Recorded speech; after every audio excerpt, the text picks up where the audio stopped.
Freakonomics Radio is sponsored by Southern New Hampshire University. The best investments are the ones you make in yourself, and no one knows that better than Southern New Hampshire University.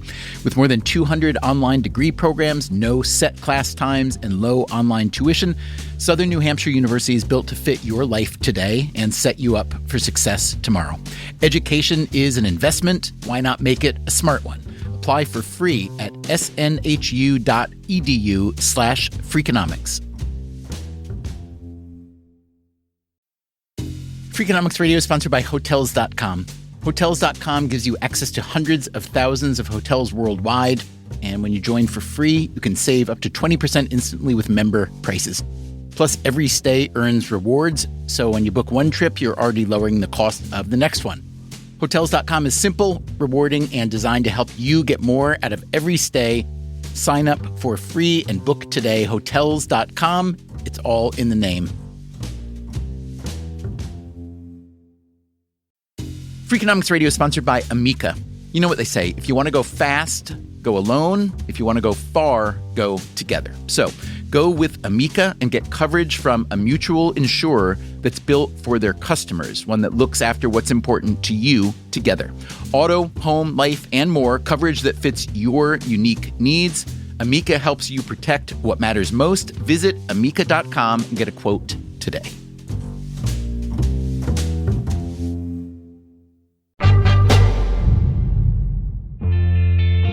Hey there, it's Stephen Dubner. We heard from a lot of listeners who really liked our most recent episode, which was called What It's Like to Be Middle-Aged in the Middle Ages. So I figured you might want a little bit more medieval programming. Here is a bonus episode. It's an updated version of an episode we first published in 2013. It's called What Do Medieval Nuns and Bo Jackson Have in Common? The answer is probably not what you think. As always, thanks for listening.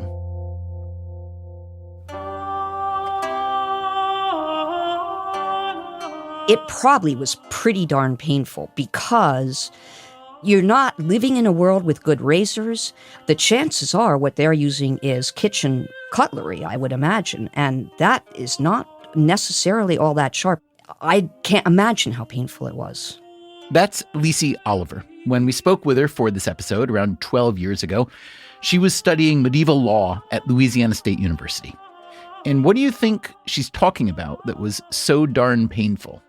Between the 5th and the 12th century in early modern Europe, barbarity swept through the continent and also the island of England, and often the targets of these attacks were monasteries and nunneries. But nunneries, you had the added incentive of rape to add to sort of pillage and destruction. For a nun, rape was especially problematic, aside from the obvious reasons.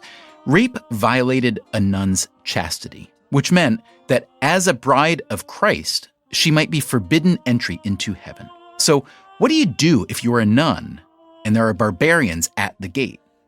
In the 9th century, one nun, an abbess who came to be known as Saint Ebba, came up with a plan. Here's Lisi Oliver reading from a history by Roger of Wendover.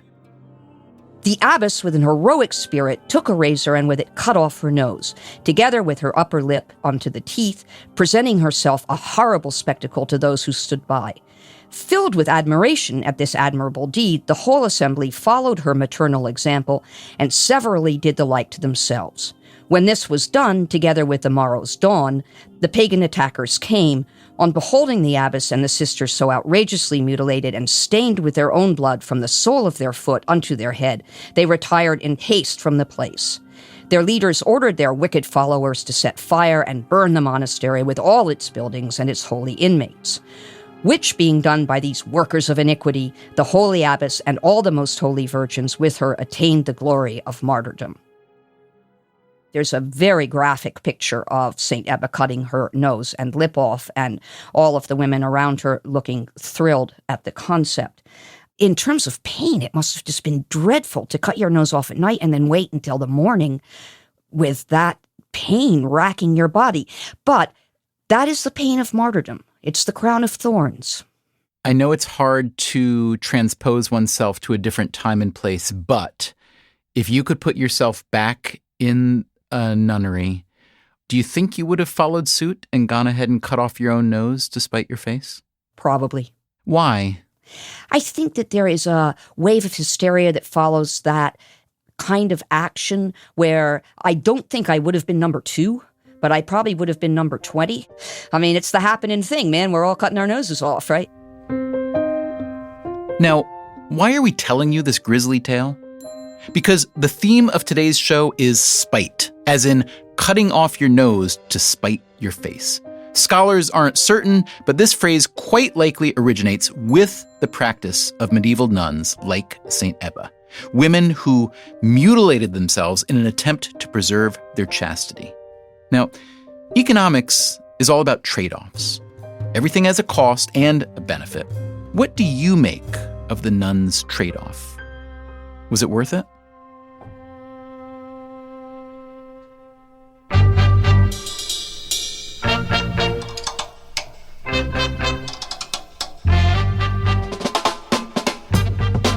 This is Freakonomics Radio, the podcast that explores the hidden side of everything, with your host, Stephen Dubner.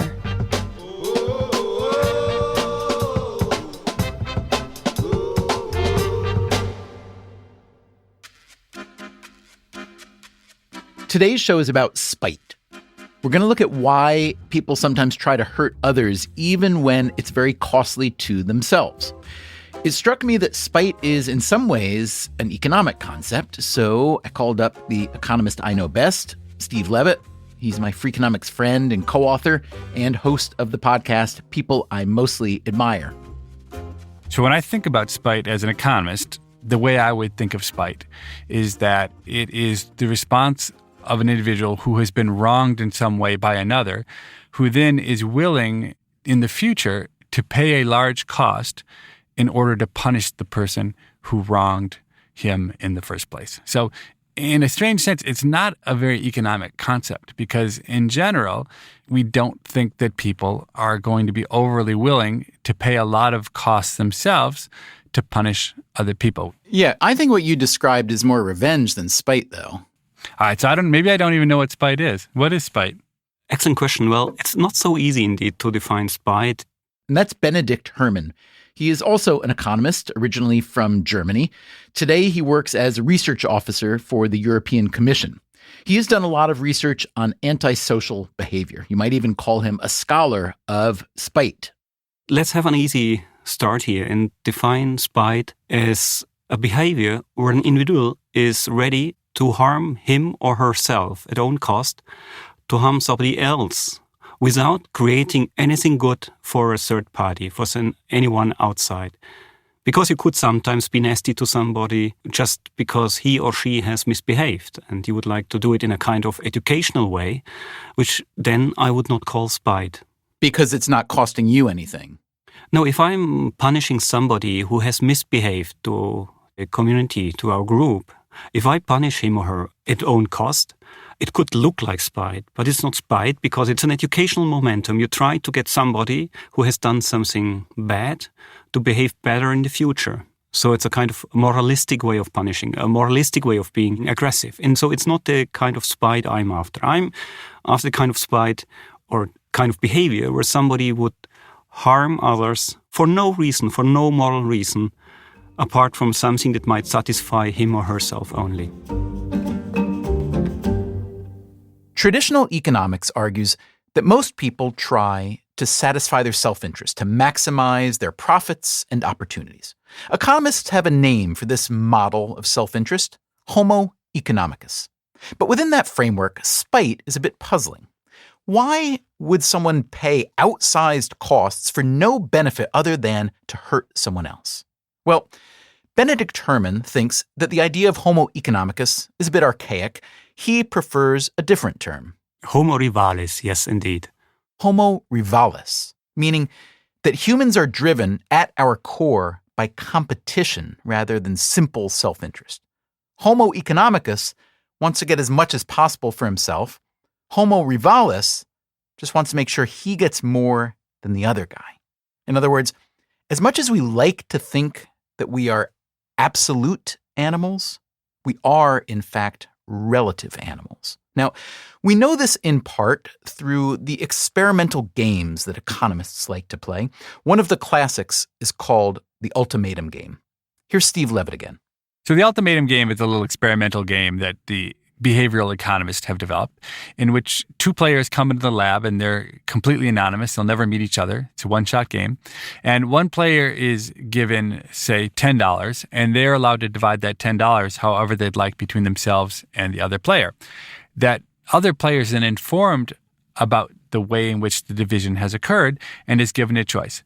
They can either accept the division, say $7 for the person who's splitting the pot and $3 for me, or I have another option to say, no, I prefer both of us to get 0. So you always face a choice between, as the recipient of the ultimatum, is I can accept what the other person offered me, or I can have us both get 0. And empirically what we see is that rarely will anyone accept an offer that's less than 20%. So if the person who splits the pot divides it more unevenly than 75-25, you're almost guaranteed to have it rejected, even though the rejecter is giving up the 25 or the 20% of their own money in order to take the 75 or the 80% away from you. Now, to an economist, this might seem perplexing. Why am I willing to throw away 2 or 3 of my dollars just to make sure that you don't get 7 or 8? Well, maybe it's because I feel you've wronged me by splitting the pot so unevenly. But remember what Benedict Herman said earlier about spite. True spite, as he sees it, is not motivated by a desire to punish someone's bad behavior. So he wanted to see how people behave absent such a moral incentive. He and a colleague came up with an experiment.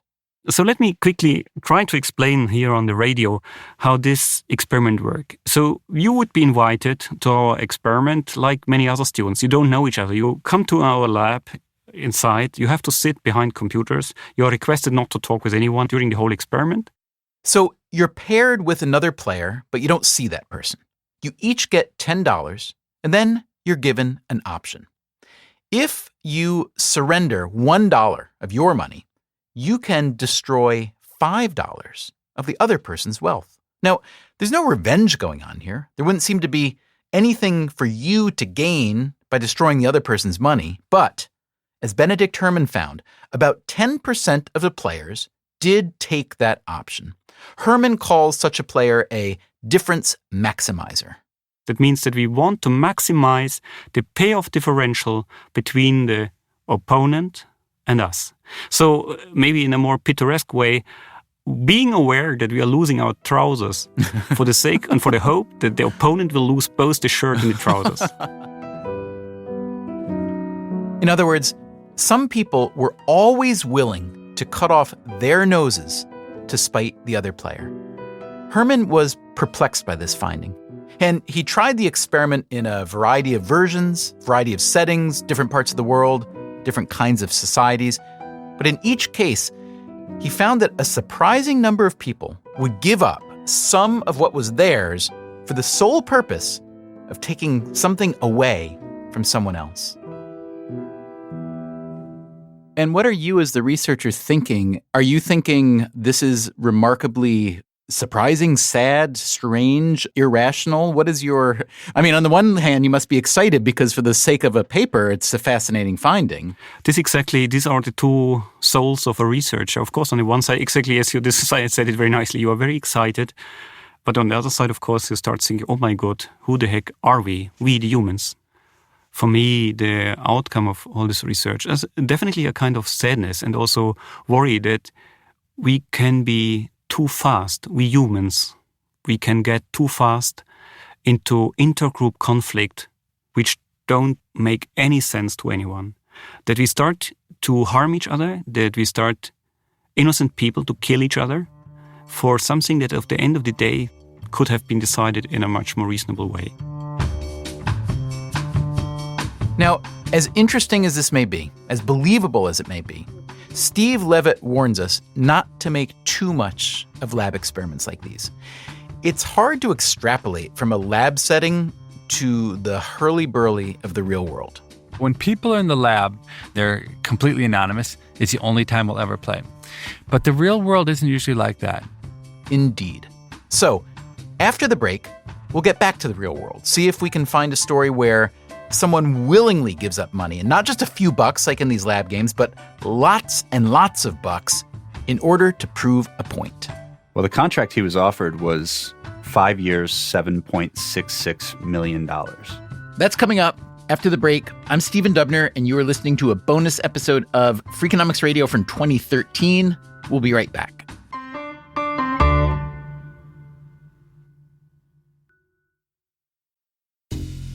Freakonomics Radio is sponsored by Southern Company. The world and its energy needs are always changing. Southern Company's commitment to meeting this demand stays the same. That's because Southern Company believes energy is more than a utility, it's what powers possibilities. So they are looking ahead and investing $80 billion in infrastructure upgrades and are committed to fueling growth in ways that benefit all customers so that reliable and affordable energy is accessible for generations to come. Go to southerncompany.com to learn more. Southern Company, building the future of energy.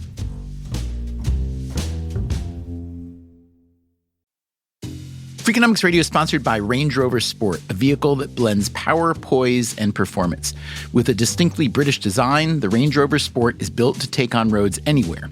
Free from unnecessary details, its raw power and agility shine. Combining a dynamic sporting personality with elegance and agility, it delivers an instinctive drive. Its assertive stance hints at an equally refined driving performance. Defining true modern luxury, the Range Rover Sport features the latest innovations in comfort and convenience. The cabin air purification system, alongside the active noise cancellation, creates a new level of quality, comfort, and control. Terrain Response 2 offers 7 terrain modes to choose from, fine-tuning the vehicle for any challenging roads ahead. A force inside and out, the Range Rover Sport is available with a choice of powerful engines, including a plug-in hybrid with an estimated range of 53 miles. Build your Range Rover Sport at rangerover.com/US/sport. Freakonomics Radio is sponsored by TalkAboutPD.com.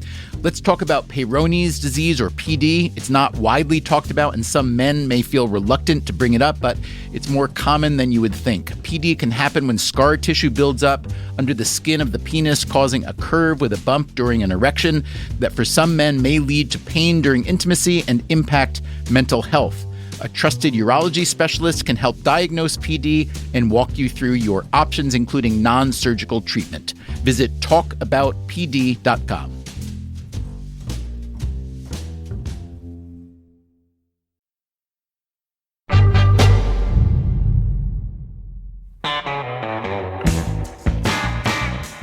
Dave O'Connor is a longtime TV and film producer who's now president of Time Studios. Years ago, he executive produced a documentary film for ESPN called You Don't Know Bo. Bo as in Bo Jackson. Hey, he's remarkable, and look at that one. Bo Jackson says hello. He's just so quick. Look at that burst. Bo Jackson back, leaps, and he makes the catch. Nobody catches Bo. The answer is no. Bo has another. Bo won the charge. Bo is there. Bo knows exactly what he's doing. Spider-Man. Bo was probably the single greatest athlete of his generation. Two-sport star, football and baseball, and was just a transformative athlete. And he just physically, there's something about his presence that feels different than normal human beings. Is it a bird? Is it a plane? It's Super Bowl. In the spring of 1986, Bo Jackson was playing his senior year of college baseball at Auburn. He showed signs of being a very highly valued Major League Baseball player. I'm tearing the cover off the ball. I'm batting over 400. Oh, I don't know how many home runs I was sitting on then. That's Jackson himself from the film. Now, he had just completed his senior season of college football, which had gone even better. Dave O'Connor again. Football, his senior year, is one of the all-time great seasons of a running back in college football. He rushes for nearly 1,800 yards. He wins the Heisman Trophy and basically enshrines himself as a legend of college football. Sort of the common wisdom was that Bo will be the number 1 draft pick in football. He will probably not play baseball at all. And if he does, somebody should pick him in the 20th round or 30th round on a flyer just in case. Right. You don't want to waste a pick on a guy who's going to be playing football. Right. So while finishing up his college baseball career, Jackson starts getting courted by NFL teams. The football draft happens before the baseball draft. The number 1 overall NFL pick is held by the Tampa Bay Buccaneers, who are owned by a man named Hugh Culverhouse. The Bucs have made it clear that they want Bo Jackson. I was all gung-ho, and I had taken a few trips to visit some teams my senior year. I got the okay to go visit Tampa Bay. Hugh Culverhouse sent his jet to Columbus Airport, drove over, got on the jet, went to Tampa Bay for my visit. It was almost like a college visit when you're a high school senior and you're going to visit a college, and they get some of the players to show you around town, to show you the night spots, take you to a nice restaurant, and entertain you. About 4 or 5 days later, I'm back at Auburn getting ready for my baseball game. And I walked out on the field. I have to walk from the athletic department across the parking lot, across the street to the baseball field. And as I get to the gate to come around the dugout, Coach Baird approaches me. He said, "Bo, can I talk to you for a second?" I said, "Sure, Coach." He said, "Let's go over behind the dugout. Let's go sit and talk." So we go behind the dugout. And I'm thinking that he's going to tell me, hey, some big league team wants to sign me. And he said, "Did you take a trip last week on Hugh Culverhouse's jet to go down to visit Tampa?" I said, "Yes," and the folks checked and said that it was okay. They checked with the NCAA and said that it was okay to do that. He said, "Well, Bo, somebody didn't check, and the NCAA has declared you ineligible for any more college sports, so you can't play baseball no more." And I sit there on that ground and I cried like a baby. I cried like a baby.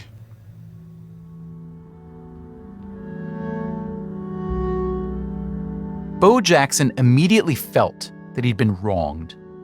He loved baseball, and even though it looked like he was going to play football professionally, he was distraught about being barred from finishing out his college baseball career. And what's more, he became convinced that Hugh Culverhouse, the Tampa Bay owner, had done this to Bo on purpose. Because the officials at Tampa Bay told me personally, yes, we checked and they said that it was okay. I think it was all a plot now just to get me ineligible from baseball because they saw the season that I was having and they thought that they were going to lose me to baseball. And if we declare him ineligible, then we got him. Now, we don't know whether the Bucs actually meant for this to happen, but it certainly did seem to work out well for them. They were in line to pick Bo Jackson number 1 in the NFL draft and pay him so much money that he'd forget about baseball in a heartbeat. It was just one problem. Bo Jackson isn't the forgetting type. And I said, there is no way I'm signing with Tampa Bay. And I told Hugh Culverhouse, I said, you draft me if you want. You're going to waste a draft pick. I said, I promise you that. And Hugh Culverhouse, well, this is what I'm going to offer you as a signing bonus, and you're going to take it whether you want it or not. I said, all right. They didn't think I was serious. And I sat down after baseball season was over. I talked to my baseball coach. I said, Coach, a lot of people don't think I'm serious about playing baseball. I said, but if Tampa Bay drafts me, I said, on my honor, and I'm looking you in your eye, man to man, I'm playing baseball. So if you know any teams out there that's interested in an outfielder, you let them know. In the NFL draft that April, Tampa Bay did select Bo Jackson with the number 1 pick, which was attached to a $7.66 million 5-year contract. And then, a couple of months later, Bo Jackson was selected in the baseball draft in the 4th round by the Kansas City Royals. They offered him 3 years at just $1 million. The choice would seem obvious, but Bo doesn't know obvious. He rejects a football offer, and he takes the baseball offer. How surprising is this? Here's Dave O'Connor again. Unprecedented. It just doesn't happen. You can't I mean, money talks, right? I mean, you have $7.6 million sitting there and you sign a contract for one. That's a rare occurrence. It sounds like a decision that very few people that I know at least would have made. Do you think that was an act of spite on Bo Jackson's part? It's interesting because I think Bo would say that he did the honorable thing and that he has a code. But when you look at it on its surface, it is spite. There is no rational explanation for walking away from that kind of money. He's not just hurting himself here. He's also doing this to hurt Tampa Bay to some extent. The opportunity cost of losing a first-round draft pick isn't just that Bo Jackson isn't playing on my team. It's that every other player I could have selected with that pick is not playing on my team either.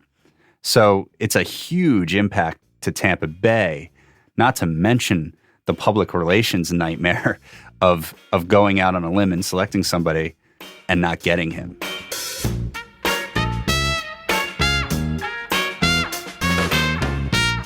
So Jackson does sign with the Royals. He starts the year in the minor leagues, but by the end of the season, he makes a major league team. He's on track for a nice baseball career, and then the next year, he becomes eligible to re-enter football. Now, will he play? Nobody knows. But the Los Angeles Raiders draft him in the 7th round. He signs, and suddenly, he's playing 2 professional sports. At the end of the baseball season, he jumps straight into football, and he became a star in both. He also becomes a household name, in part because of his athletic feats, and in part because he was the star of one of the most beguiling ad campaigns in history. Bo knows for Nike. Bo knows baseball. Bo knows football. Bo knows basketball, too. Bo could surf. Bo could rollerblade. Bo could not play ice hockey. That was the one thing that they couldn't agree to let him actually be able to do. Gretzky shakes his head and says, No. But pretty much everything else. Volleyball, tennis, running, lifting weights, aerobics, all kinds of stuff. Bo, you don't know diddly. All right, so we agree that Bo Jackson's athletic career turned out pretty well, remarkable on some dimensions, but overall not one of the greatest ever because it wasn't long enough, perhaps. We agree that because he was such an unusual athlete in 2 sports, he became this icon and the focus of a remarkable and probably quite remunerative ad campaign, right? We agree on this so far? Yes. Do we therefore agree that had this catastrophe not happened with him, with getting drafted for the NFL by a team that out of spite or something like spite he turned down, that if that had not happened, that all the rest may not have happened? Yeah, I think that's a plausible argument to make because he probably, had he signed that deal with Tampa Bay, if he doesn't get injured, he probably becomes one of the best running backs in NFL history. But that's probably it. I mean, honestly, my takeaway lesson here is spite pays. Yeah, you would say, I mean, if you take a look at where he ends up, spite certainly paid in his case. So here's a question worth thinking about. If spite indeed exists, is it something that we humans have always carried around in our genetic code, or do we pick it up along the way? We are constantly wrestling with our conscience and with a tendency to deviate from social norms in a risky way and to do wrong, to be selfish. That's coming up after the break. I'm Stephen Dubner, and this is Freakonomics Radio.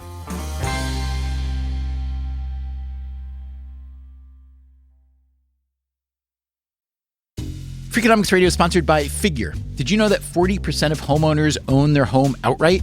If that's you, don't let your equity sit idle. Tap it with a home equity line of credit. Figure, the #1 non-bank HELOC lender in the U.S., helps tap equity you've built in your home so you can do things like tackle a renovation or pay down debt. HELOC is a line of credit secured by your home. You can draw what you need, repay, and draw again. Figure offers a 100% online application. Get approved in 5 minutes and funding in as few as 5 days. It's faster than a bank loan and cheaper than a personal loan. Check your rate today without impacting your credit at figure.com/Freakonomics. This post is sponsored by Figure, NMLS ID 1717824. Figure is an equal housing lender. For more information about their licensing, visit nmlsconsumeraccess.org. Figure's HELOC is subject to credit approval and terms apply. Freakonomics Radio is sponsored by Zip System. Zip System building enclosures are designed as one integrated roof and wall system that makes it faster and easier to create a tight, dry building enclosure. Instead of a mix and match approach, all components work together as one system, eliminating the need for house wrap and felt. Because they keep your build protected against weather starting from day one, that means fewer steps and less opportunities for delays. Explore their family of products and learn more at zipsystem.com. Freakonomics Radio is sponsored by LinkedIn ads. Ever invested in something that didn't live up to the hype? Marketers know that feeling. They optimize for the numbers that look great, like impressions, but then they don't see revenue. LinkedIn has a word for that: bull spend. Instead, you can get the highest ROAS of major ad networks with LinkedIn. Cut the bull spend, advertise on LinkedIn. Spend $250 and get a $250 credit. Go to linkedin.com/Freakonomics. Terms apply.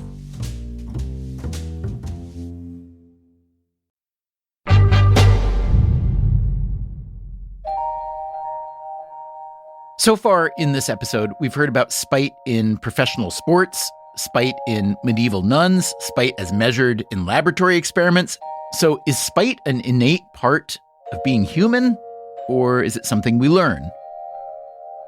We're a very biological organism, and we've inherited an awful lot. In fact, most of the basic emotions that guide us from our animal and Paleolithic early human past. That is E.O. Wilson. He's a renowned biologist and author. And that's Catherine Wells. She produced this episode, and she interviewed E.O. Wilson for us back in 2013. I called him up because I wanted to know where all of this self-destructive spite comes from. Is this a common behavior throughout nature, or are we unusual in it? And I have to say that I just assumed that we would be the meanest creatures in existence, given everything we've heard today. But Wilson said that wasn't true. Oh, no, we only moderately mean.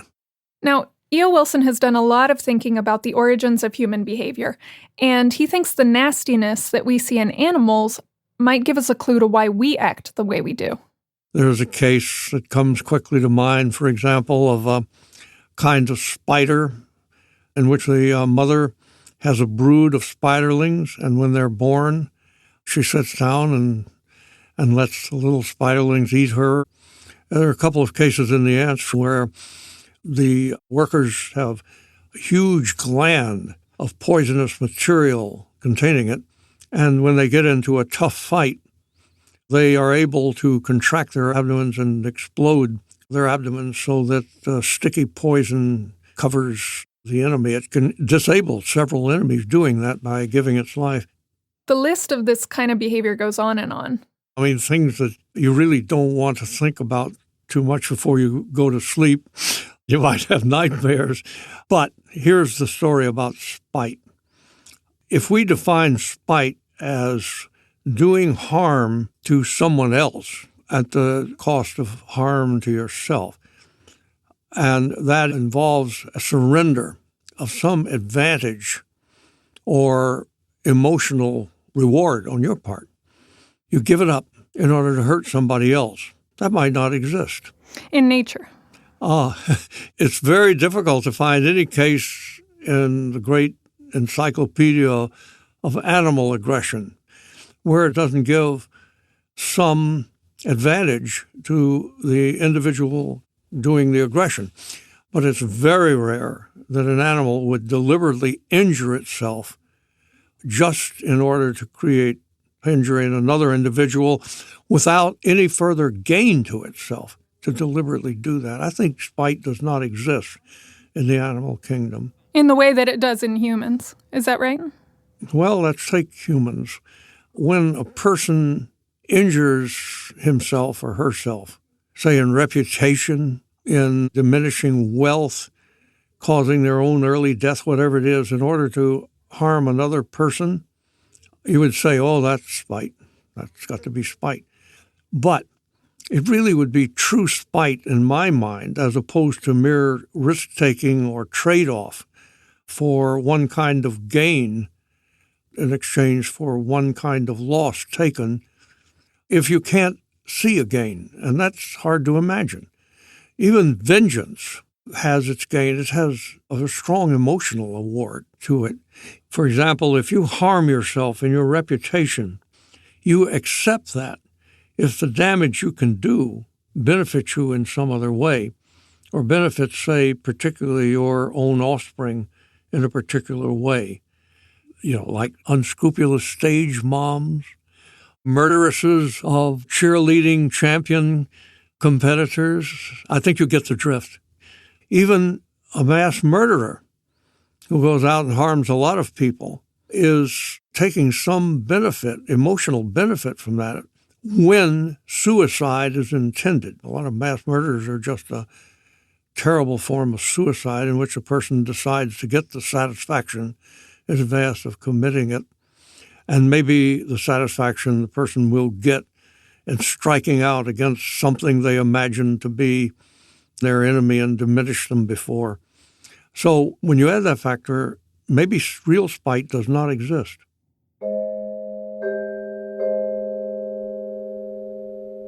So I don't know whether this is a relief or not.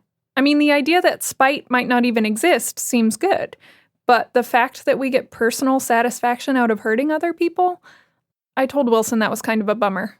That just shows you're not a psychopath. I'm a total wuss. But here's the upside. Spite is not the only motivation we have for being self-destructive. There's actually another. Altruism. When we hurt ourselves, we aren't always doing it just to hurt someone else. Sometimes we're doing it to help. One of the things that makes us human is our internally conflicted nature, confliction, our ambivalence to our own selves. We are constantly wrestling with our conscience and with a tendency to deviate from social norms in a risky way and to do wrong, to be selfish.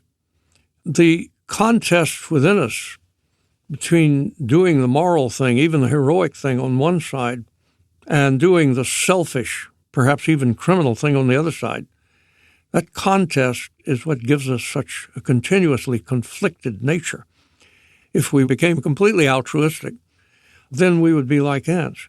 If we went to the opposite extreme and had complete lack of constraint and it was complete individualism, then we would have chaos. We would not have order. The group would dissolve. So we have to be in the middle. This appears to be the human condition. It's funny listening to him talk about that. That's Steve Levitt again. He took a class with Wilson when he, Levitt, was an undergrad at Harvard. He's very fond of the way Wilson thinks. There could be no two disciplines closer than evolutionary biology and economics. And they study different questions and they use different methods. But the way that evolutionary biologists think is exactly like the way that economists think. Both are very much a model of behavior, of individual behavior, and individual behavior that's motivated by costs and benefits. The other thing is that at its heart, both economics and evolutionary biology strive for simplicity. That the simplest story, which can explain a set of facts, is the one that we gravitate to, as opposed to other disciplines. History is all about complexity. Literature is all about complexity. Even sociology, I think, at heart is about complexity. But economics is about simplicity. Like E.O. Wilson, Levitt thinks that spite, true spite, may not really exist. Because that would mean that I hurt you even though I get nothing for it. Nothing. And while it may seem that I get nothing, I probably get something. What I would say about spite, I would say this. To know that an act is spite, you have to be inside the head of the perpetrator. Because the idea of spite is that it's being done without benefit. But it's interesting because one of the first premises of economics is you can never really know what other people are thinking and why they're doing what they're doing. Instead, we focus on what they do. And so consequently, my view is forget about what's going on inside of other people's heads. You'll probably never know what it is, and focus on what they're actually doing. Do you see altruism as sort of the flip side of the coin to spite and therefore not quite real? Altruism is exactly the flip side of spite, in the sense that there are acts which very well could be altruistic, but equally could be done in a perfectly self-interested way. Both make you feel really good, and it feels good to help other people sometimes, and it feels so good to punish other people who've wronged you. So I think they're both actually completely consistent with the idea of people doing the best they can. And what about you personally, Levitt? Do you get more satisfaction generally from helping people or punishing people? I'm a lover, not a fighter. You know that, W. I like to help people.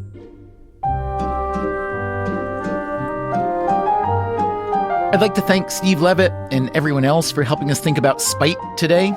I'm sorry to say that Lisi Oliver died in 2015 at age 63, and E.O. Wilson died in 2021 at 92. We will be back soon with a new episode. Until then, take care of yourself.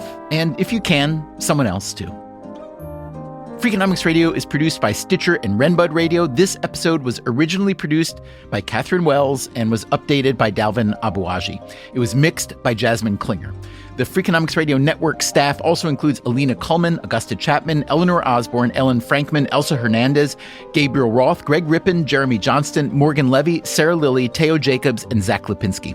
You can find our entire archive on any podcast app or at Freakonomics.com, where we also publish transcripts and show notes. Our theme song is Mr. Fortune by the Hitchhikers. Our composer is Luis Guerra.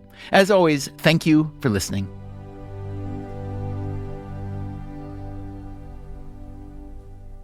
So to cut off my nose and to prevent rape by the Vikings, you said they were in this case? No, in this case, they're Saracens. I have Viking examples I can give you. I bet you do.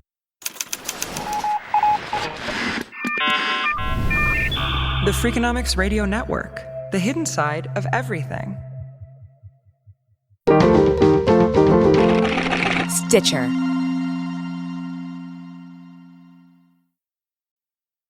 Freakonomics Radio is sponsored by Ozempic.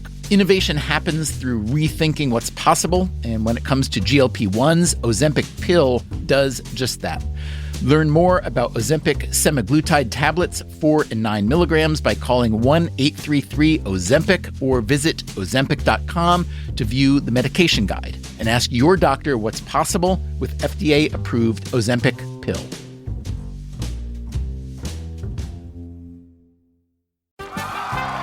Welcome back to Should I See a Doctor? Contestant, you're camping when a rash appears on your leg. Do you A, ignore it, B, frantically search the internet, or C, use telehealth through Walmart? Telehealth through Walmart? Who knew? Oh, I'm going to say C, Walmart. Correct. Walmart can connect you with 24/7 virtual medical care. You genius, you. Well, I can fold a fitted sheet. Walmart. Who knew? Telehealth services offered by third-party providers. Restrictions and fees may apply. Everyone's talking about protein lately, but how do you actually get enough of it? Muscle Milk. Muscle Milk has a great tasting new formula with no artificial sweeteners, flavors, or added colors. It's high-quality, complete protein designed to support healthy muscles with fewer ingredients than the previous formula and 26 to 42 grams of protein for when you're stuck in meetings or need a post-workout recovery. Available in chocolate, vanilla cream, cookies and cream, and strawberries and cream. Try the new great tasting Muscle Milk today. Available in stores nationwide. Muscle Milk. Protein for all.